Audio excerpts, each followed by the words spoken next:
Welcome to big news. నేను మీ గౌసుద్దీన్ షేక్. ఉన్నదే రాస్తా, చూసిందే చెప్తా. కాకులు పగపడతాయా? ఏమో, పాములు పగబడతాయని విన్నాం, కానీ ఇప్పుడు కాకులు కూడా పగబడుతున్నాయి. ఎస్, కాకులు నిజంగానే పగబట్టాయి. ఆ ప్రాంతంలో కాకులు తమ పగ ఎలా ఉంటుందో నిరూపించి మరీ చూపాయి అక్కడ. కానీ ఆ కాకులు మగవాళ్లపై మాత్రమే తమ ప్రతాపం చూపించాయి. మగవాళ్లనే టార్గెట్ చేసుకున్నాయి, మగవాళ్లపైనే దాడి చేశాయి. పగబట్టిన కాకులు ఆ ప్రాంతంలో హల్చల్ చేశాయి, టెన్షన్ క్రియేట్ చేశాయి. ఎస్, కాకులు పగబట్టాయి. కాకులు మగవాళ్ల కోసం మాత్రమే పగబట్టాయి, మగవాళ్లపైనే పగబట్టాయి, మగవాళ్లపైనే దాడి చేశాయి. ఈ సంఘటన నిజంగా నిజం. కాకులు పగబట్టడం ఏంటి అని ఎవరైనా అనుకుంటే అది వారిష్టం, కానీ ఇక్కడ కాకులు నిజంగానే పగబట్టాయి.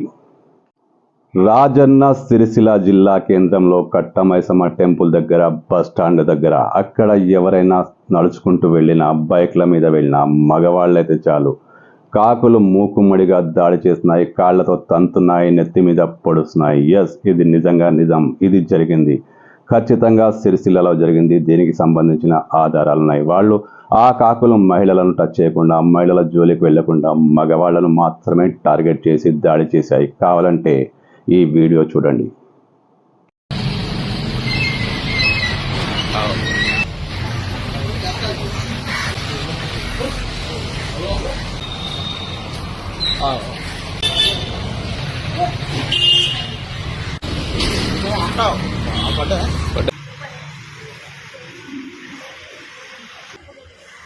అబ్బా పడ్డాయి.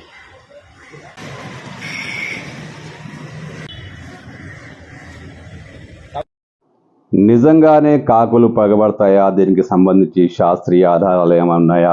సైంటిస్టులు ఏమంటున్నారు? నిపుణులు ఏమంటున్నారు? ఇవన్నీ మనకు అనవసరం. కానీ ఇక్కడ కాకులు పగబట్టిన మాట అక్షరాల నిజం. ఆ దృశ్యమాలికలు అది ప్రూవ్ చేస్తున్నాయి. కాకులు అలా వెళుతున్న వారిపై సడన్గా వచ్చి దాడి చేస్తున్నాయి.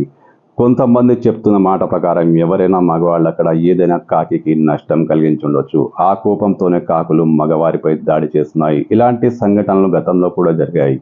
కాకులు ఖచ్చితంగా జ్ఞాపక శక్తిని కలిగి ఉన్నాయి. అవి దాడి చేస్తున్నాయి. ఎవరైతే హాని కలిగించారో వారిపై దాడి చేస్తున్నాయి. కావాలంటే ఈ సంఘటనను మనం ఎగ్జాంపుల్గా తీసుకోవచ్చు కదా. సిరిసిల్ల జిల్లా కేంద్రంలో బస్ స్టాండ్ దగ్గర, కట్టమైసమ్మ టెంపుల్ దగ్గర కాకులు ఇలా దాడి చేశాయి, హల్చల్ క్రియేట్ చేశాయి. మరి కాకి పగ ఎలా ఉంటుందో ఇక్కడ మానవాళికి ఇప్పటికైనా అర్థమయ్యే ఉంటుంది.